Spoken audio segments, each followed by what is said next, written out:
Skënderbeu në voleboll për meshkuj ka arritur një fitore të pastër dhe me shumë vlera ndaj Dritës së Kosovës, duke imponuar me rezultatin 3-0. Megjithatë, ndeshja ishte e bukur dhe mjaft dramatike, veçanërisht në dy setet e para. Seti i parë u zhvillua pik për pik deri në momentet e fundit, ku bardhekuq treguan qetësi e saktësi për ta fituar 23-25, duke kaluar në avantazh 0-1.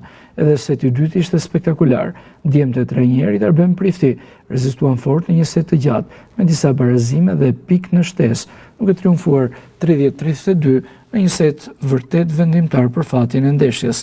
Në setin e tretë, Skënderbeu dominoi që nga fillimi e deri në fund, duke fituar atë 18-25 dhe duke mbyllur gjithë takimin me shifrat 0-3. Me këtë fitore, Skënderbeu ngjitet në krye të grupit B në Ligën Gjergj Kastrioti me 11 pikë. Bardhekuq do të luajë ndeshjen e fundit ndaj Pejës, një takim i lehtë në Letër, ku fitoria do të siguronte mbylljen e fazës në vendin e parë.